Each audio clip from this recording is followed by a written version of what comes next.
Bonjour, je m'appelle Corentin et aujourd'hui avec Margot et Annabelle, élèves de Terminale ST2S, nous allons te présenter un exposé sur la dépression. Afin de présenter cette maladie de manière organisée, nous avons élaboré un plan. Dans un premier temps, nous expliquerons ce qu'est la dépression ou déprime, par quoi se traduit-elle, quel public est visé, les causes de la maladie, est-ce qu'on peut la soigner, les troubles associés à la dépression, ses complications, les molécules impliquées dans la dépression. Nous expliquerons une étude nature neurosciences, le rôle des antidépresseurs, comment aider les proches atteints et nous finirons par conclure. En clair, la dépression est un trouble de l'humeur qui se caractérise par une profonde tristesse, un désespoir, un manque de désir de vivre, un repli sur soi, une perte d'intérêt et de motivation, un changement de comportement et un ralentissement psychique et moteur. Elle survient généralement sous forme de périodes dépressives qui peuvent durer des semaines, des mois, voire des années. On parle de dépression quand les symptômes durent plus de 2 semaines et impactent la vie quotidienne. Les troubles dépressifs sont classés en plusieurs entités, les troubles dépressifs majeurs, les troubles dysthymiques, les troubles dépressifs non spécifiés et la dépression masquée. Attention à ne pas confondre la dépression et la déprime. La dépression, c'est un état de profonde tristesse qui dure depuis plusieurs semaines, avec des symptômes intenses et persistants ne s'améliorant pas avec le temps. La déprime, qui peut aussi être décrite comme un coup de blues, est un état de tristesse et de découragement qui est temporaire, vécu par tout le monde, dû à des événements difficiles, par exemple un décès, une rupture, un conflit, etc. La dépression se traduit par plusieurs facteurs. Un manque d'énergie, une perte d'intérêt dans ce que la personne aimait, une fatigue, le sentiment de culpabilité, de honte, d'inutilité, les difficultés à se concentrer, penser, se rappeler, des troubles du sommeil, trop dormir ou pas assez, une perte de libido, un manque d'estime de soi, une aggravation de problèmes de santé déjà existants. L'anédonie, c'est l'incapacité à ressentir des émotions positives, des maux de tête, des nausées, des idées suicidaires ou alors encore des problèmes digestifs. Quel est le public visé ? Une personne sur 5 a souffert ou souffrira de dépression au cours de sa vie.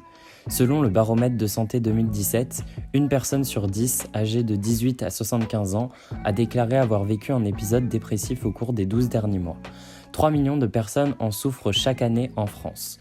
La dépression peut toucher n'importe quelle catégorie de la population, peut survenir à tout âge, y compris dans l'enfance, mais le plus souvent à la fin de l'adolescence ou au début de l'âge adulte. Les causes de la maladie. Plusieurs causes peuvent entraîner une dépression.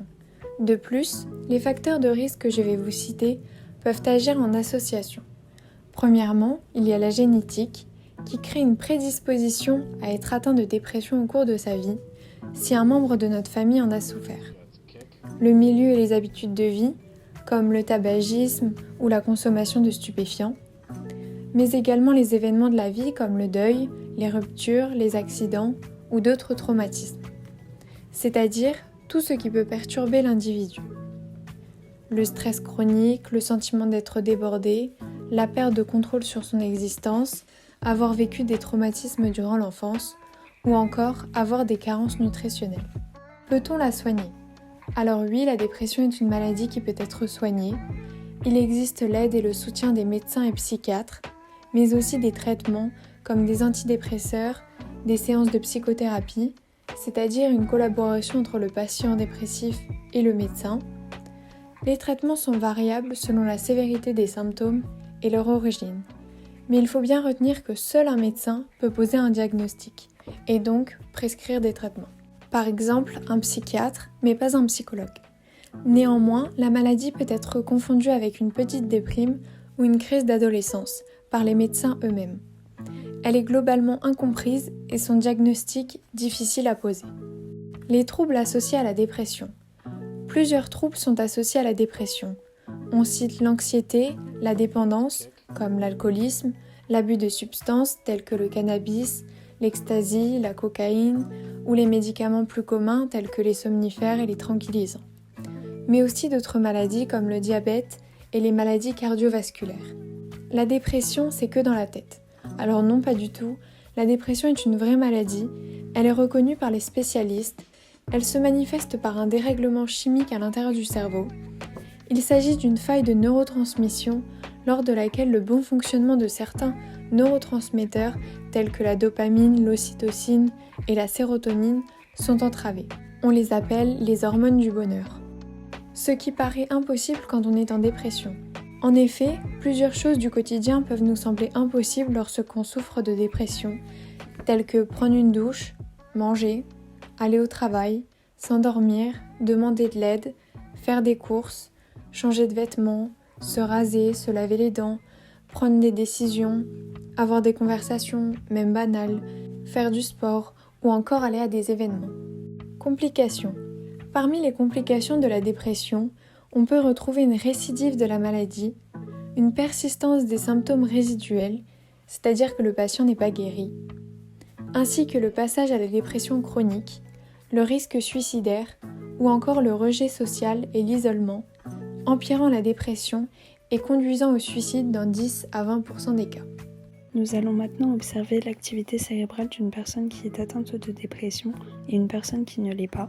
On peut donc remarquer sur l'IRM fonctionnel qu'une personne qui est atteinte de dépression a une hypoactivité de certaines régions cérébrales. Au-delà du mental, il y a donc des anomalies de fonctionnement du cerveau, par exemple pour le système de récompense. Ces anomalies expliquent les symptômes émotionnels et comportementaux, par exemple une grande colère ou une grande tristesse. Nous allons ensuite voir les molécules qui sont impliquées dans la dépression. La sérotonine et la noradrénaline, sur laquelle agissent les antidépresseurs, sont des neurotransmetteurs qui sont impliqués dans la dépression. Il faut savoir qu'il existe une quinzaine de récepteurs à la sérotonine que l'on peut regrouper en 3 grandes familles selon leur mode de fonctionnement. Les patients déprimés ou suicidaires montrent des signes d'hypersécrétion des hormones du stress, par exemple l'adrénaline ou le cortisol. On a ensuite trouvé une étude de nature neurosciences qui parle de souris qui ont vécu la pression sociale en étant placées dans une cage où se trouvait de l'autre côté une souris agressive.